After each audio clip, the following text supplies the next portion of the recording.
I'd spent a few days in Austin visiting friends. I live in Louisiana, so it's sort of an all-day drive. On my last day in Austin, my old friend Tom had commented on my Instagram story asking when I'd leave, and I said, "Today." He told me he lived an hour outside of Austin, which was actually in the direction home for me. I hadn't seen Tom in years, and it would be nice to catch up. He said I should stop by, and I said sure, why not? I set my GPS for Tom's address, and it said about an hour-and-a-half drive. Tom and I had been friends back in high school, but lost touch after graduation. We followed each other on social media, but hadn't really spoken in years. When I pulled up, I noticed his house was a little old-fashioned. It wasn't run down or anything, just aged. The wooden porch creaked under my steps, and when he opened the door, I caught the scent of old wood and something rustic, like an old cabin in the woods. Tom was, of course, very welcoming, giving me a big hug and pulling me inside. Some friendships stay just as pure no matter how much time passes. The inside of the house was just as old as the outside. The furniture looked like it had been around since the 70s, and every step I took on the hardwood floors led out a small creek. It felt kinda Texas, I guess. It was kinda charming in a way, like stepping back in time. We sat down in his living room, catching up on life, drinking whiskey. It was like 5 p.m. by this point. One drink turned into two into three, and before I knew it, I was pretty drunk. The warmth of the alcohol made the room feel smaller, cozier, but also heavier. Hours passed like minutes. Honestly, we were having such a good time catching up that eventually he dropped the question I knew he'd ask. "Hey man, you've got a long drive back. Why don't you crash here for the night?" he offered. I hesitated, but he was right. I wasn't in any shape to be on the road. I said, "Yeah, good idea," and asked if I'd have to take the couch. He said, "Nah, I've got a spare room. It's nothing fancy, but it's better than the couch." That was good enough for me. We ate some Chinese food that we had delivered, and after a while he led me down a short hallway to the spare bedroom. I didn't pay much attention to the inside of the room because I was hammered. We both were. But I remember the air in the room was still, like it hadn't been used in a long time. I barely had time to register my surroundings before I collapsed onto the bed, completely exhausted and drunk. Sometime in the middle of the night, I woke up. My mouth was dry, my head was spinning, and the room was dark except for a little bit of moonlight sneaking in through the blinds. That's when I saw it. In the far corner of the room, on the closet door, there was something hanging. At first it looked like a long black trench coat on a coat rack, but as my eyes adjusted, the shape of it felt wrong. It had a broad upper portion almost like shoulders, and the way it hung made it look less like fabric and more like a silhouette. My heart pounded in my chest. I didn't remember seeing that when I stumbled into bed, but I had been drunk. Maybe I just hadn't noticed. I rolled over, trying to ignore it. It was just a coat, nothing more. But I couldn't help myself. I peeked again. Still there. I squeezed my eyes shut, took a deep breath, and forced myself to sleep. I don't know how long I was out there before I woke up again. It wasn't just discomfort that pulled me from sleep. It was sound. A slow, soft creaking like someone stepping carefully on an old wooden floor.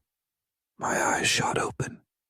The room was dimly lit now, dawn creeping through the blinds. I turned my head toward the corner and my stomach dropped. The coat was gone. I sat up so fast that my head spun. My body was buzzing with a sickening mix of fear and leftover alcohol. I scanned the room, my heart thudding against my ribs.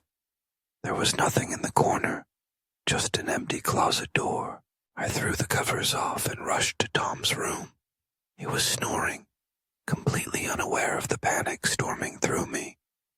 I shook him awake, which took a lot of effort considering he was out cold from all that alcohol. He finally woke up, very confused, rubbing his eyes. "The coat," I said breathlessly. "The one on the coat rack in the spare room." He squinted at me. "What coat?" He said, "The black trench coat, the one that was hanging on the closet door. It looked like a person almost." Tom sat up, looking more awake now. "I don't own a trench coat, man. I don't even have a coat rack in that room," he said. I stared at him, waiting for him to say he was messing with me, that this was some kind of joke, but his expression stayed serious. "Come look," I said. He sighed, but got up and followed me back to the spare bedroom. I pointed to the exact spot. "It was right there," I said. Tom scratched his head. He asked me if I was sure I wasn't just dreaming. I said, "I know what I saw." I insisted, my voice shaking slightly.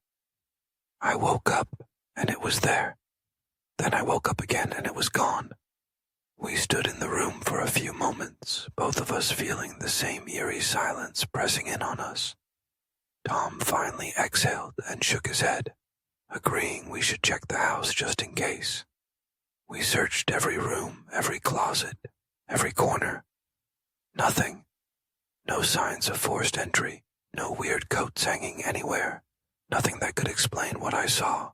Eventually, Tom tried to convince me that maybe I had been in some kind of half-dream state, seeing things that weren't there. I wanted to believe that. Really, I didn't want to think about the alternative. As soon as the sun was fully up, I grabbed my stuff, said goodbye, and hit the road. I almost felt guilty leaving him alone after that. The whole drive back to Louisiana, my mind kept circling back to that moment, waking up to that coat-like figure staring at me from the corner, the way it was just gone in the morning. Maybe Tom played a cruel prank on me, but to this day he's never admitted to anything, so I doubt that. Or maybe, just maybe, there had been someone in that house watching me sleep, and they decided to leave before the morning came.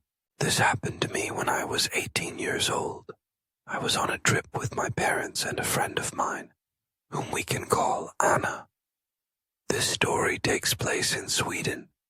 When we were on a road trip, my parents, Anna, and I were going on a domestic trip, and we had an 8-hour drive from home. The plan was to visit a theme park and stay at a campsite, but we hadn't booked one. The day came, and we arrived in the city where the theme park was located, but we planned to visit it the next day, so we needed a place to sleep.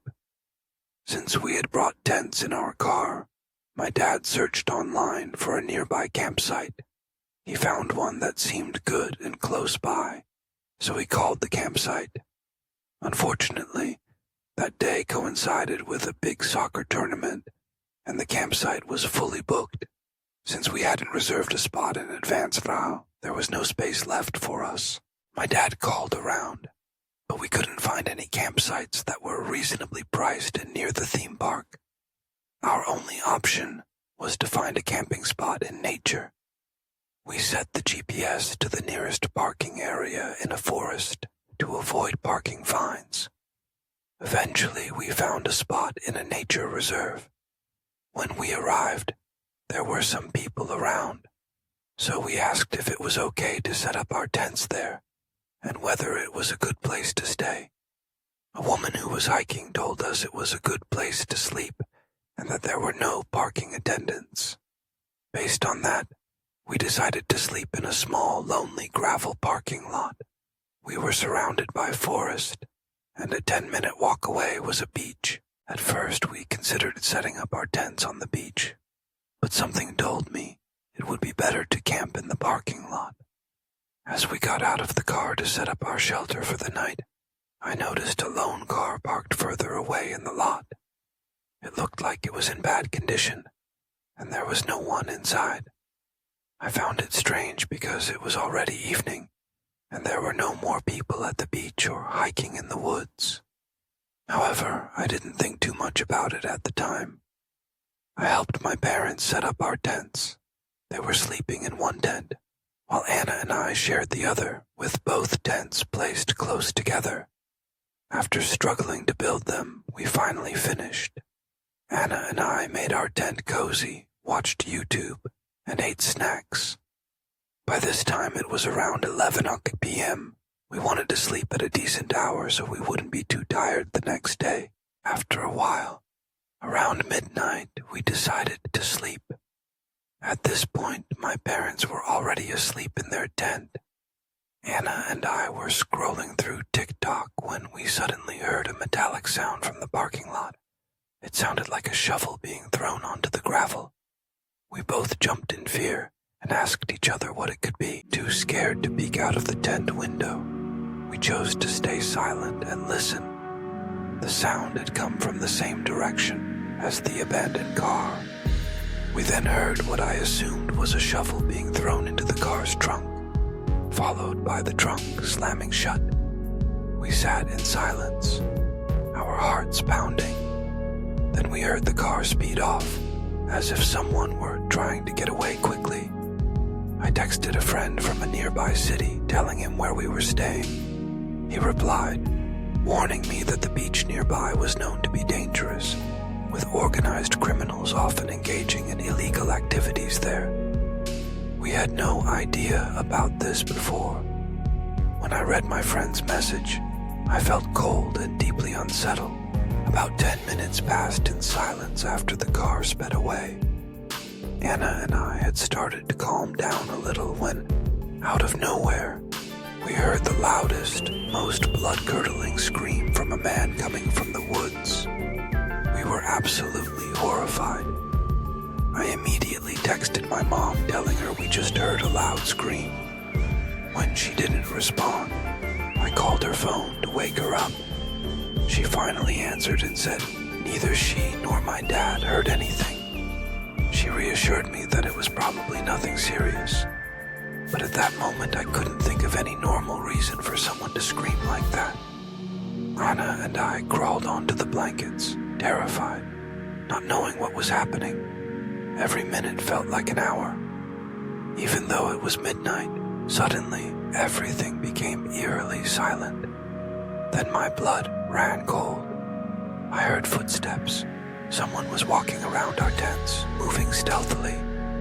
Anna and I sat up, frozen in fear. I put my phone down so that its light wouldn't illuminate the tent. My heart was racing, and I could hear my own pulse. There was no logical reason for anyone to be walking around our tents in the middle of the forest at this hour. The footsteps moved around our tent first, then toward my parents' tent, and then circled around our car, which was parked nearby. The person stopped and seemed to be looking at our tents for a moment. There was complete silence. Then I heard the same car from earlier returning. Its headlights lit up our tents, and Anna and I quickly laid down to avoid being seen. I gathered the courage to peek through the small tent window. I saw the car door slam shut before it sped off again. I felt a brief moment of relief when the person left. From my vantage point, I could see the road they had driven down. 5 minutes later, I saw another car approaching fast. It was a police car racing in the same direction the other car had gone. Nothing else happened after that. Anna and I were still shaken, so we decided to sit in the locked car to feel safer. I stayed awake until around 5 a.m., keeping watch over the forest, while Anna eventually fell asleep beside me. After about an hour, we went back to our tent and, out of sheer exhaustion, finally fell asleep. We woke up around 9 a.m., completely drained. I told my mom everything that happened, and she revealed that she had also heard the footsteps, but when the person was near their tent, She had heard heavy breathing, like the kind you hear in horror movies during a scary phone call. She had been terrified too. However, my dad had slept through the whole thing, so we had to tell him the story without hesitation. We immediately packed our things in the tents, eager to leave as soon as possible. None of us wanted to stay there any longer.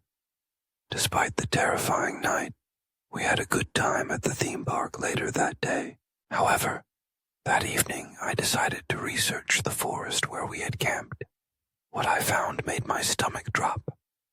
Just a short time before our visit, a man had been murdered there, stabbed to death due to gang-related debts.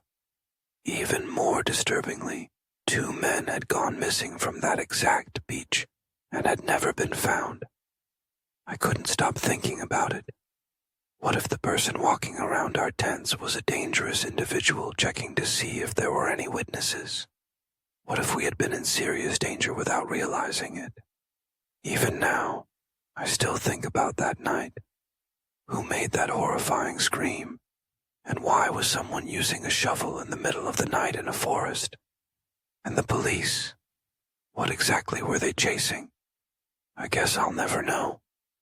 This is a story that still haunts me when I think about it, even though I was so young when it happened. 6 is around the age where a lot of my childhood memories start to become more clear. I have one sibling, my older brother, Keith. Keith is 2 years older than me, so at the time he was 8 when I was 6. I had a strict bedtime, 8:30. If I didn't abide by it, or our dad caught either of us up past our bedtime, we'd be in serious trouble. Our dad was always strict with us as kids. Honestly, I don't remember if this happened on a school night or not, but I woke up in the middle of the night to Keith shaking me awake. Keith and I shared a big bedroom upstairs in the house. My parents' room was on the first floor of the house. I was confused why Keith was waking me up until he told me, in a whisper, to be quiet and listen. And I did. Listen. And I heard what he was talking about. It was our mom's voice calling for us downstairs, but it was in a very quiet, whisper-type voice. I was going to get up to go answer our mom, but my brother told me not to. He said that he didn't think it was Mom. I told him to stop trying to scare me. I remember being so mad at him. He told me to go closer and listen, so I got up and went toward the bedroom door. Right outside of our bedroom door was the little hall that led to the bathroom, and another bedroom that our grandma would sleep in whenever she'd sleep over. Directly to the right when you leave our bedroom was the stairway downstairs, which had a door as well. I put my ear up on the bedroom door, and I heard the voice clearer. It sounded like our mom's voice calling our names. "Keith, Mikey," I said to Keith. "That's Mom." And he said, "No, it's not." Somehow, as a 6-year-old and as the little brother, I found myself being the one confident enough to open our bedroom door and then listen through the stairway door. But now the voice stopped. I whispered to Keith that Mom walked away, and again he said, "That's not Mom." I kept telling him to shut up and that he was scaring me. I unlocked the stairway door and slowly pulled it open to avoid making noise. When the door was open just enough, I peered through the opening. At the bottom of the stairs was clear as day, the silhouette of a person, a woman. But right away I knew it was not our mom. Whoever it was saw me because she said, "Hi, sweetie, come down." Immediately I shut the door and locked it, and went back into our bedroom and locked that door as well. I started to cry, and Keith kept saying, "I told you." We both agreed to start screaming as loud as we could. Count to 3, then scream, to wake our parents. So on 3 we started stomping on the floor and screaming as loud as we could. It didn't take long for our parents to barge up the stairs, pounding on the locked door. At first our dad was pissed about the door being locked, but as soon as we let them in, they saw that I had been crying, and we were genuinely disturbed about something. They listened to us. My mom was particularly concerned.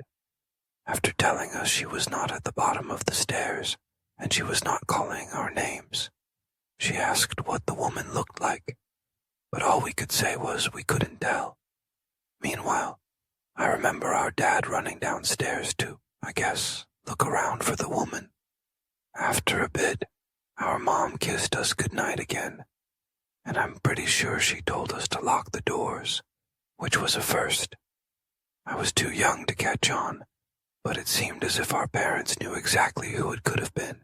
Keith and I looked out the window when we heard the doorbell after a while, and we saw a police car outside. We wanted to go downstairs, but we stayed put. I remember we begged our parents to tell us who it was and what happened, but our parents would always say they didn't know. They would also say they were proud of us for not going downstairs. Personally, I think they did know who it was, and to save my brother and me from any kind of further trauma or fear, they just never told us.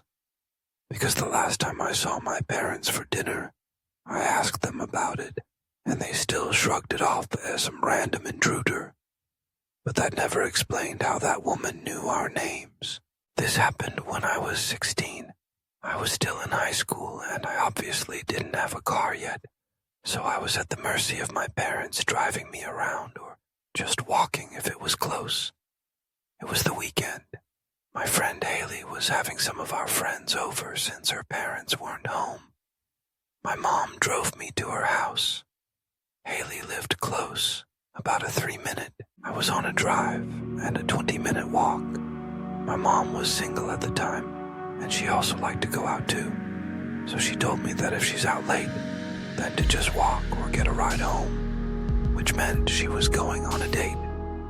A few of our girlfriends were at Haley's house, Tina, Courtney, and Belle. The 5 of us hung out in her backyard for a few hours, until some boys from our school unexpectedly showed up. By unexpectedly, I mean, Haley didn't tell me she was inviting them. The reason I was annoyed by this was because one of the boys that showed up was a boy I had some annoying history with and didn't really want to see. Haley thought she was being cute and sneaky, inviting him there against my knowledge, because she, for some reason, wanted him and me to work things out. It was just an awkward mess. There were 4 boys and 5 girls, including me, so eventually I just decided I wasn't really feeling it. After a while, I left. I'm sure after I left that some of the others started to leave shortly after, because it was already late, but I just didn't want to be around those boys. I made sure to let Haley know how pissed off I was over text as I was walking home, and she kept saying, "OMG, come back." She apologized, and I forgave her, but I still just wanted to go home. I walked for like 5 minutes until I slowed down. I thought I heard footsteps behind me, and when I slowed down, I confirmed I heard footsteps that weren't mine. I turned around, and there was a middle-aged man with a hood up over his head and his hands in his hoodie pocket. He was smiling, looking at me, and said, "How you doing?" I responded, "Hi," and just turned and kept walking. We were in the suburbs. People are walking around. It's not unheard of, even if it was late. 5 more minutes passed of me walking, and every time I'd glance around, that man would still be behind me, more or less the same distance away, maybe a little closer each time I looked. It was not a straight path home. I'd have to make multiple turns onto intersecting roads to get to my house, and each turn I made, he was still there. I was texting my friends about it, and then the man behind me said, "Isn't it such a nice night? Love this weather." I replied back, "Yeah," and that was it. I started walking just a bit faster, but not enough to draw suspicion, like that I'm running away. The man spoke again. and every time he opened his mouth, part of me died a little more inside. Like, why was he talking to me? Why was he following me? He asked, "Are you from the neighborhood?"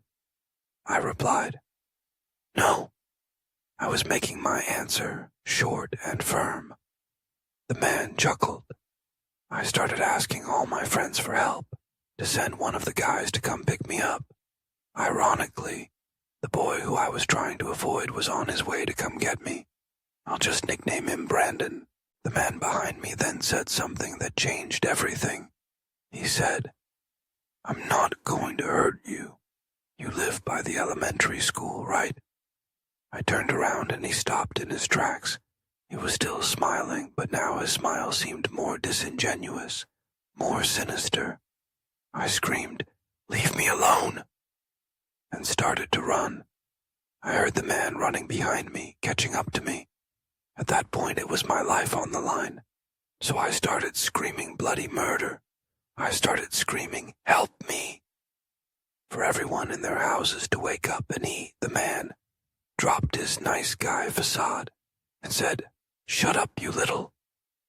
My screams definitely scared him off, because he obviously didn't want a bunch of witnesses about to come out of their houses. He ran away into the darkness, and I saw some lights in the houses around me turn on. One couple came out of their house, and I explained, "I almost got kidnapped." I stayed there in front of their house until Brandon arrived to pick me up. He drove me home. It was only like a 1-minute drive. After that, my mom wasn't home. She was out, and she wasn't answering my texts. I didn't want to be alone, so I invited Brandon in to stay the night. I know he was the happiest camper alive, but it didn't end there.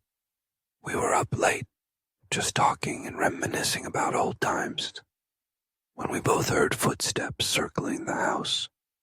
My room in that house was upstairs facing the backyard.